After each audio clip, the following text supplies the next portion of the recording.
रमा, मुख्य पात्र जिसकी सौतेली सास से टकराव होता है। मीरा, रमा की सौतेली सास जो कठोर और स्वार्थी मानी जाती है। रमा का पति जो दोनों के बीच में फंसा रहता है। सर अर्चना, आदित्य की पहली माँ जिसकी मृत्यु के बाद मीरा घर आई। बाय रवि, रमा का छोटा बेटा जो कहानी के दौरान निर्दोष रूप में सामने आता है। सुषमा आंटी, रमा की पड़ोसन जो उसे सहारा देती है। पहला सीन सुबह का समय है। रमा रसोई में काम कर रही है। मीरा कमरे से आती है और रसोई में घुसते ही ताने मारने लगती है। रमा, ये कैसा खाना बनाया है? न डंग का स्वाद है, न डंग की खुशबू। मैंने तो सोचा था कि तुमने इतने सालों में कुछ तो सीखा होगा, लेकिन लगता है कि मेरे ही दिन खराब हैं। मां जी, मैंने वही मसाले डाले हैं जो रोज डालती हूँ। आप कुछ और चाहती हैं तो बता दीजिए, मैं वैसा ही बना दूंगी। तुमसे कुछ सही हो सकता है?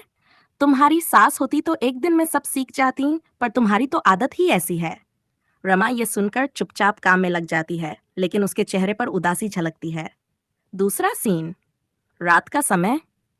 आदित्य ऑफिस से लौटता है। वह तनाव में है क्योंकि मीरा ने उसके सामने रमा की शिकायत की है। रमा, माँ की तबीयत ठीक नहीं लग रही।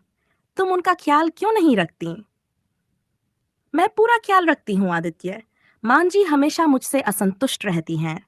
मैंने कभी उन्हें नाखुश करने की कोशिश नहीं की। रमा, ये मत कहो। माँ ने मुझे बताया कि तुम उनका कहना नहीं मानती। रमा के चेहरे पर दर्द दिखाई देता है, लेकिन वह कुछ नहीं कहती। वह समझती है कि आदित्य अपनी माँ की बातें बिना सोचे समझे मान रहा है। अगले दिन रमा अपनी पड़ोसन सुषमा आंटी से मिलने जाती है। रमा, तुम बहुत सहनशील हो, लेकिन कब तक यूं ही झेलती रहोगी? तुम्हें अपनी आवाज उठानी चाहिए। मैं समझती हूँ आंटी, पर आदित्य के लिए मैं ये सब सह रही हूँ। मां जी हमेशा मुझसे नाराज रहती हैं। सौतेली माँ होना अलग बात है, लेकिन वो तुम्हें हर बार दोष क्यों देती हैं? शायद इसलिए कि वो मुझे अर्चना जी की जगह नहीं दे पाती। मैं उनकी उम्मीदों पर खरी नहीं उतर पाती। चौथा सीन, मीरा को अचानक चक्कर आ जाता है और वह गिर जाती है। रमा जल्दी से उनके पास जाती है और उन्हें संभालती है। मां जी, आप ठीक हैं? चलिए, मैं आपको डॉक्टर के पास ले चलती हूँ। मीरा, नहीं, मुझे कुछ नहीं चाहिए।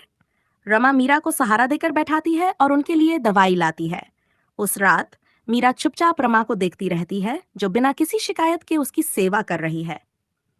पांचवां सीन, अस्पताल में डॉक्टर मीरा का चेकअप कर रहा है। डॉक्टर बताता है कि मीरा की तबीयत ठीक नहीं है और उन्हें आराम की जरूरत है। मीरा जी, आपको बहुत तनाव होता है। आपको अब किसी पर भरोसा करके खुद को आराम देना होगा।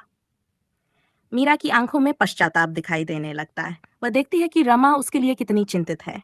छठा सीन, मीरा अस्पताल से लौटने के बाद रमा के पास आती है। पहली बार वह उसके प्रति विनम्रता दिखाती है।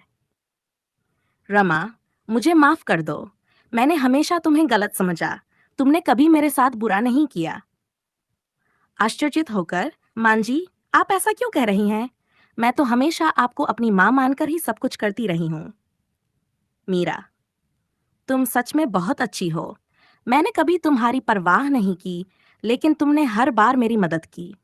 रमा की आंखों में आंसू आ जाते हैं। दोनों के बीच की गलतफहमियां खत्म हो जाती हैं और मीरा उसे गले लगा लेती है। अंतिम सीन, रमा और मीरा अब एक दूसरे के साथ हंसी मजाक करते हुए देखे जाते हैं। आदित्य घर आता है और उन्हें इस तरह खुश देखकर हैरान रह जाता है। क्या माँ और रमा में सुलह हो गई? अब तुम्हें हमसे कोई शिकायत नहीं होगी बेटा। आदित्य मुस्कुराता है और तीनों एक दूसरे के साथ हंसी खुशी घर में रहते हैं। समाप्त इस कहानी में सौतेली सास बहू के बीच की गलतफहमियां, संघर्ष और अंत में स्नेह और अपनापन दिखाया गया है। ये स्क्रिप्ट उन भावनात्मक स्थितियों को उजागर करती है जो रिश्तों को समय के साथ बदल देती हैं।